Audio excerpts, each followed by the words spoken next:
Câmara dos Deputados acaba de aprovar a liberação da venda de inibidores de apetite. A proposta segue para análise do Senado. A comercialização da maior parte desses produtos foi proibida pela Anvisa em 2011. A mesma decisão da agência limitou e aumentou o controle para a venda dos remédios à base de sibutramina. Desde o primeiro momento, as entidades de médicos endocrinologistas protestou contra a limitação. Os médicos argumentam que ficam sem instrumentos para combater a obesidade. Mas quando proibiu a venda dos medicamentos, a Anvisa argumentou que eles faziam mais mal do que bem aos pacientes e não tinham efeito comprovado no combate à obesidade. Esse é o tema do Brasil em Debate de hoje, que começa agora pela Rádio e TV Câmara.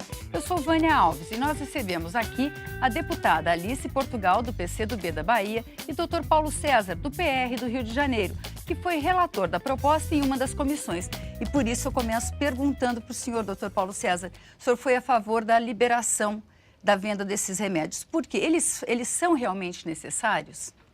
Nós chegamos ao relatório final. Primeiro, dar um olá aqui para todos os telespectadores e ouvintes da Rádio Câmara e da TV Câmara. E nós fizemos um relatório, elaboramos um relatório ao final de 2 anos e 6 meses, onde fizemos diversas audiências públicas, tanto na Câmara dos Deputados, quanto em alguns estados, onde nessas audiências públicas tinham diversas sociedades médicas. A Sociedade Brasileira de Endocrinologia, de Cardiologia, de nutrologia, de nutrição. Então, foi amplamente discutido. Em todas as audiências públicas com essas entidades médicas, a Anvisa também foi convidada e se fez presente. Então, foram debates riquíssimos que tivemos nessas audiências públicas e que nos ajudou muito a estar chegando à confecção final do nosso relatório, sendo um relatório favorável, à volta da produção, da comercialização e da utilização dos inibidores de apetite. E por quê? Por que liberar os inibidores de apetite? Porque todo esse período, a Anvisa proibiu a produção dos inibidores de apetite, mas não deu uma outra ferramenta que os médicos pudessem utilizar. Não disse em momento algum quais seriam as contraindicações e quais seriam os efeitos colaterais desses inibidores de apetite. Em momento algum foi fundamentado, teve dados científicos que pudessem alarmar as entidades médicas. Muito pelo contrário, teve sempre presente dizendo que que os produtos não tinham sido. Até então, depois de utilizarmos durante 40 anos, a Anvisa disse que os produtos não tinham ainda dados técnicos que pudessem permanecer sendo comercializados. Então, tirou dos médicos um medicamento importante, que são os inibidores de apetite. Porque não pode a Anvisa chegou a falar numa audiência pública que o fator principal deles proibirem a utilização do inibidor de apetite era, uma coisa na contramão, porque eles não tinham como fiscalizar. Então, porque a Anvisa, a agência não tem como fiscalizar a utilização dos produtos, vai proibir? Então, tirando da prescrição médica, tirando o médico que vai prescrever, é o médico que prescreve os inibidores de apetite. Então, ele tem a responsabilidade. Ele sabe o que está prescrevendo, sabe o que está fazendo. Agora, os abusos que são cometidos, que devem ser fiscalizados pela Anvisa. Mas a Anvisa, infelizmente, diz que não tem como fiscalizar todo esse país a utilização dos inibidores de apetite. Porque, deputada Alice Portugal, teoricamente, esses medicamentos deveriam ser tomados por pessoas que devem perder peso. Agora, perder peso é uma coisa muito relativa. Todo mundo acha que tem que perder 2 quilos. Qualquer pessoa, por mais magra que seja. Quer dizer, esses remédios devem ser utilizados pela população? Qual a posição da senhora? Bom, primeiro, Vânia, obrigada pelo convite, parabéns pelo trabalho. E a verdade, Dr. Paulo César levantou esse objeto relacionado com o direito do exercício da medicina.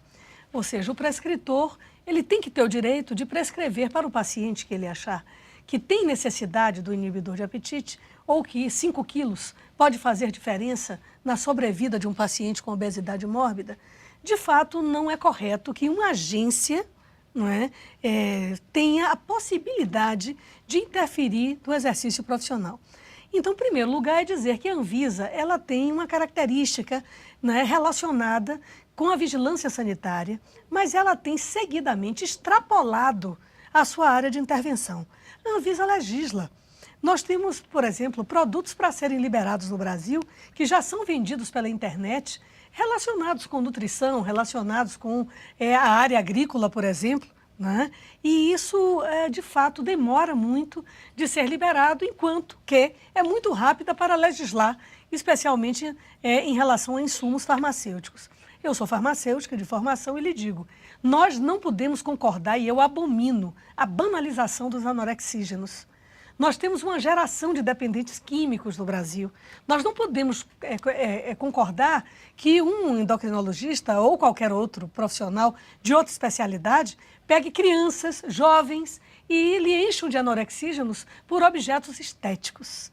É necessário constituir uma consciência que o anorexígeno é para uma necessidade objetiva, clínica, em que o paciente apenas com orientação da reeducação alimentar não consegue perder peso.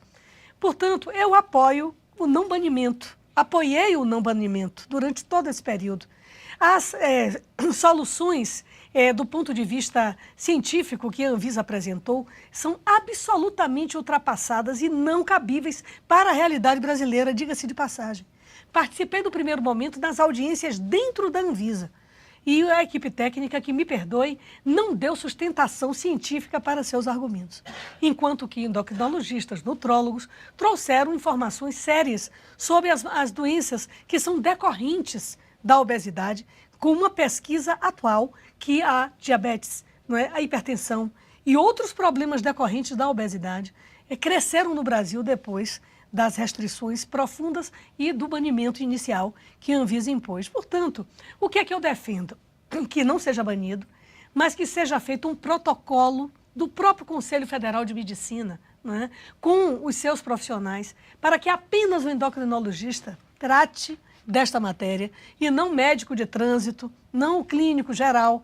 É necessário que se faça um protocolo que apenas o especialista na área, não é, possa tratar com esses medicamentos. E, no caso, o farmacêutico na farmácia ser o responsável efetivo pelo controle extremo desses medicamentos, como se faz com derivados morfínicos. E o mesmo controle que se fez para os antibióticos no Brasil se faça de maneira dobrada para os anorexígenos. Mas eu não posso entender que sem spa, sem clínica, para o obeso que sai de casa com guindaste, como recentemente eu assisti no estado da Bahia, e ela só teve acesso a um spa para ficar 6 meses, 1 ano, se reeducando e se curando, um spa médico, com uma liminar do Poder Judiciário. Então, se nós não criarmos clínica de tratamento de obesidade mórbida no Brasil, clínica de tratamento de obesidade com direito ao paciente do SUS ter acesso, nós vamos viver esse ciclo vicioso. Proibiu a sibutramina, foi para o mercado negro, virou droga ilícita. Segundo, as cirurgias de intestino e o tratamento para diabetes, né, acabou tendo efeito cruzado para o tratamento da obesidade. Idem medicamentos para enxaqueca, né, medicamentos para epilepsia juvenil, que não tem o mesmo efeito dos anticonvulsivantes tradicionais e clássicos, sendo usado para diminuição de peso. Agora, voltando um pouquinho, a questão, o senhor falou da questão da falta de fiscalização, que a Anvisa argumentou que não poderia fiscalizar. Eu não sei se pela longa convivência que nós temos com esses remédios, o brasileiro começou a usar isso de uma forma indiscriminada. E mais do que os medicamentos tradicionais, os medicamentos manipulados. Então, nós temos hoje no Brasil uma onda, já, sei lá, 10 anos, de fórmulas para emagrecer. Aí a gente vai olhar lá na fórmula, como a gente conhece os nomes, todos têm esse... Um dos argumentos da Anvisa é de dano cardíaco. Isso não é perigoso para a população? Quer dizer, existe uma forma de criar uma fiscalização, doutor Paulo César? Muito pelo contrário. Em termos de fiscalização, a fiscalização dos anorexígenos é bastante intensa, porque você vê que o controle dos antibióticos é um receituário comum do médico para a pessoa comprar o antibiótico. Agora, os inibidores de apetite, não basta só uma receita. Tem que ter um formulário azul para algumas drogas, chamado B2, tem que ter um formulário branco em 2 vias. Então, existe um rigor, o médico sabe disso. Então, acho que é uma forma até da Anvisa ter uma melhor fiscalização. Pode fazer uma fiscalização, mas eles dizem que não tem, né, como fiscalizar, mas sabem fazer a fiscalização e podem fiscalizar. E o abuso, né, o uso indiscriminado também, as pessoas utilizam diversos produtos indiscriminadamente, né?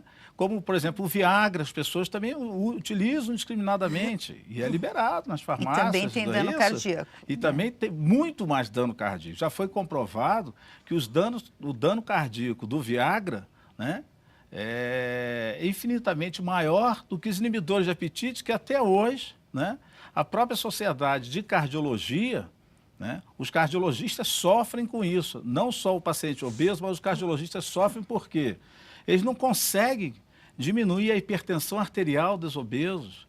A Sociedade de Endocrinologia não consegue controlar o diabetes dos obesos, né? Então, e não tem comprovação de complicações.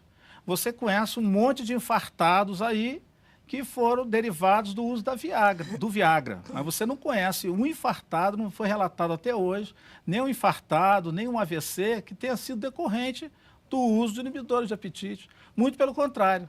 Os obesos, você tem que dividir em 3 categorias, né? O sobrepeso, o obeso e a obesidade mórbida, né? Como a deputada Alice Portugal falou. Então, são 3, né? E a obesidade, né, leva à hipertensão, a hipertensão leva ao infarto, leva ao AVC. A qualidade de vida da pessoa com sobrepeso e com obesidade é uma qualidade de vida muito ruim, é restrita em vários sentidos, né? Da qualidade de vida dele, da questão do ir e vir, da questão relações sexuais, um monte de coisas que a obesidade faz com que a pessoa entre muitas vezes em depressão devido à obesidade. Então, a Sociedade de Cardiologia, a Sociedade de Endocrinologia, foi as que mais clamaram pela liberação dos inibidores de apetite, para que eles consigam controlar a hipertensão, consigam controlar o diabetes, e a Anvisa e as sociedades médicas que são responsáveis, até hoje não conseguiram relatar nenhum caso que tenha sido complicação dos anorexia. Bom, a gente vai continuar essa conversa daqui a pouquinho. Nós vamos fazer um pequeno intervalo.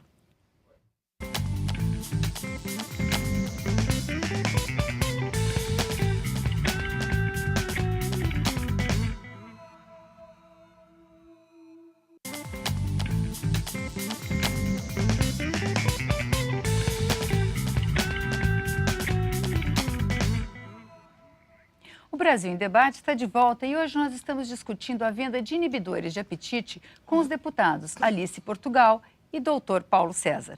Deputada Alice Portugal, será que o Brasil também não se medicalizou demais?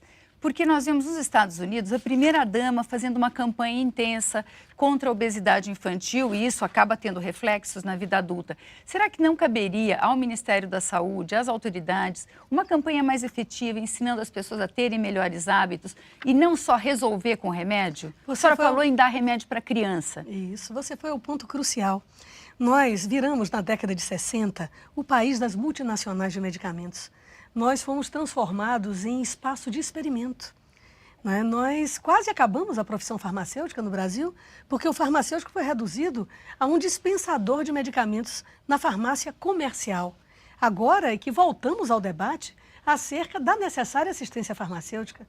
Quantos brasileiros já usaram medicamento de maneira incorreta? Diga-se de passagem, 82% dos casos de envenenamento no Brasil são por drogas lícitas.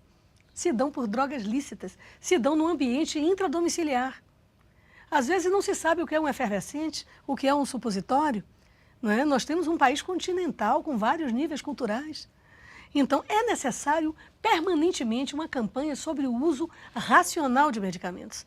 É necessário ter o profissional de nível superior na farmácia. E a farmácia precisa ser um estabelecimento de saúde e não um espaço de comércio que vende cosmético, vende sandálias, vende cerveja. É necessário requalificar as farmácias brasileiras para que nós não tenhamos armários de psicotrópicos paralelos por fora da visão do farmacêutico que não está pago para ficar o dia inteiro. Então, Vânia, esse é o problema fundamental. Não são só com os anorexígenos. O problema de controle é de fiscalização. O problema é global para todo tipo de medicamento. O medicamento que às vezes está numa gôndola na farmácia, ele pode ser igualmente danoso ao paciente na medida que o uso racional não lhe seja indicado. Por isso, o prescritor é a porta de entrada para a indicação do medicamento e o farmacêutico na farmácia é aquele que trata de orientar o paciente sobre a prescrição médica. E em casos específicos, inclusive, ligar para o prescritor para tirar uma dúvida não só da letra do médico, mas também acerca da eficácia daquela fórmula farmacêutica. E aí eu quero lhe dizer sobre a farmácia de manipulação. A própria Anvisa já realizou, em conjunto com as farmácias com manipulação no Brasil, que é de fato algo muito importante que continue a existir, um mecanismo de controle de qualidade extremamente rígido. Tanto que essa questão das formulações, de alguns anos para cá, de uns 8 anos para cá, elas praticamente sumiram das farmácias de manipulação, até por precaução, não é, do manipulador, do farmacêutico que manipula fórmulas, para que não lhe fosse impingido qualquer tipo de processo ético em relação à dúvida legal daquelas substâncias.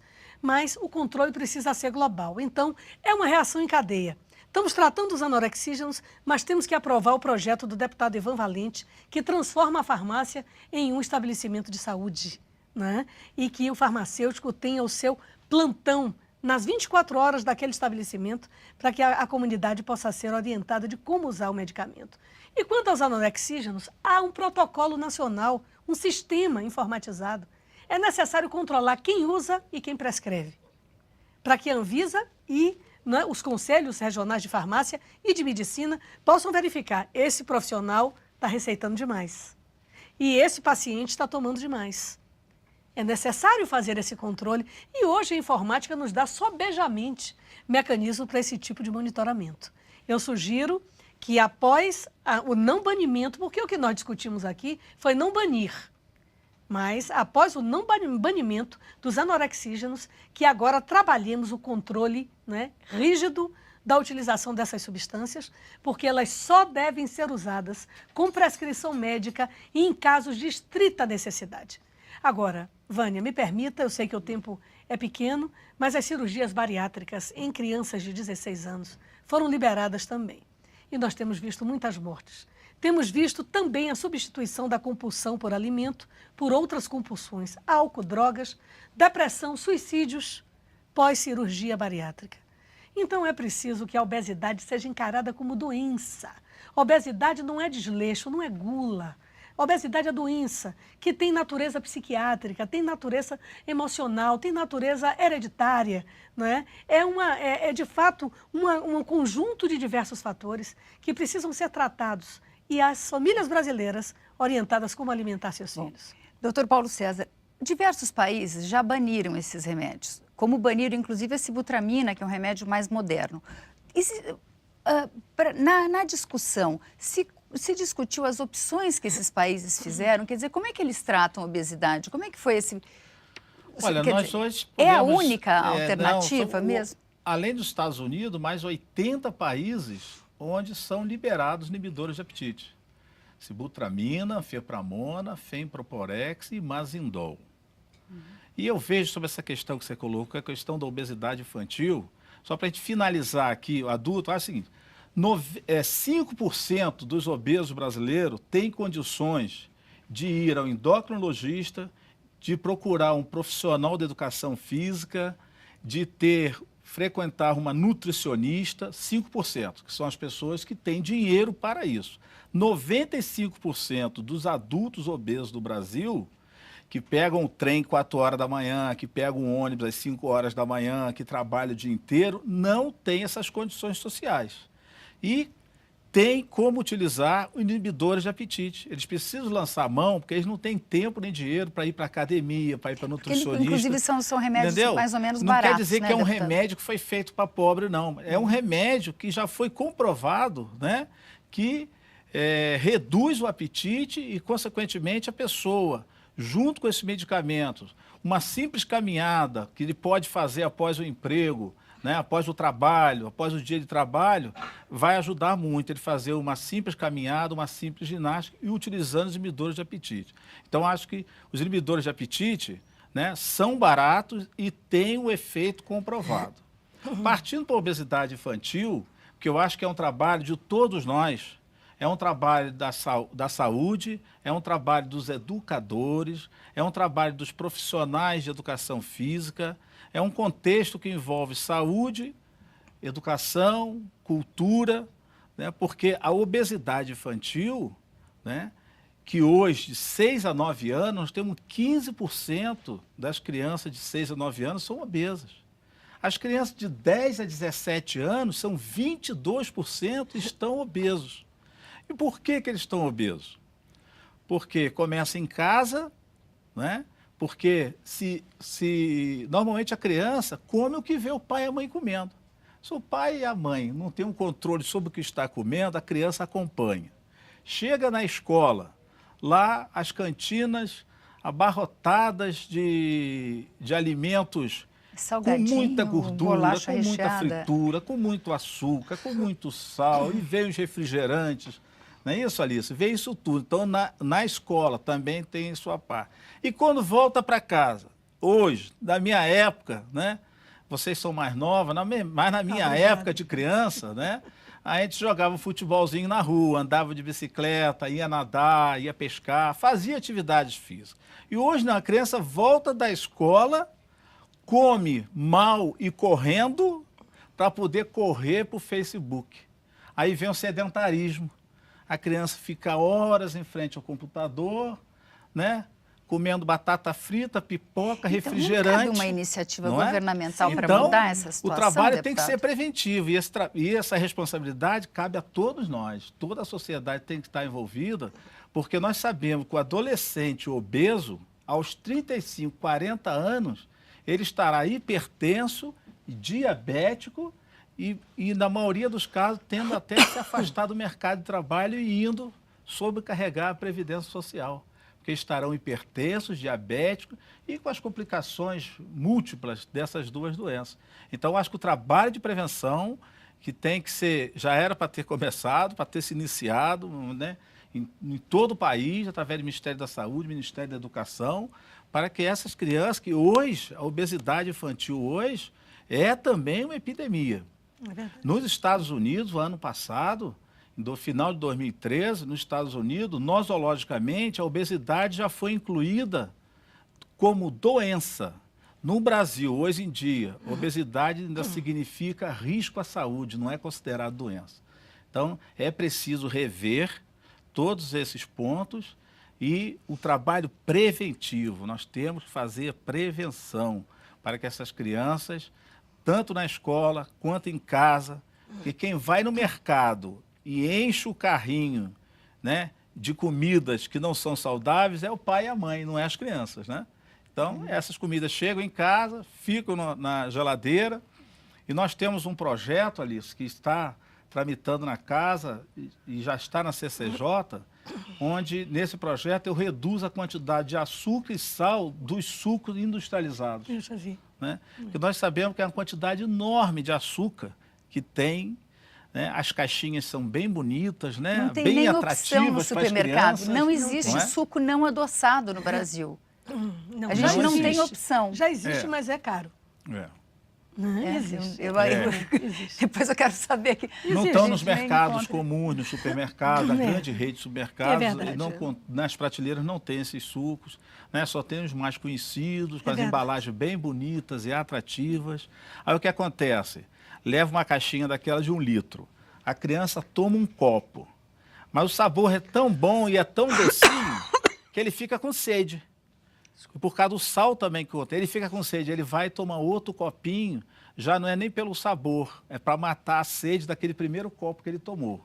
Aí ele vai e toma o terceiro copinho. Quando ele vê, ele terminou 1 litro de suco, ingeriu quase que um copo desse americano de 200 ml, de 150 ml ali, de açúcar e sal.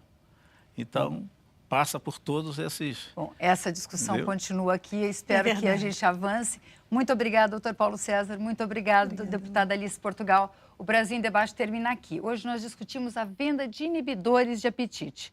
Bom, você pode continuar acompanhando esse projeto pela Rádio TV Câmara, pela página noticias.câmara.leg.br. E eu te espero nos nossos próximos programas. Até lá!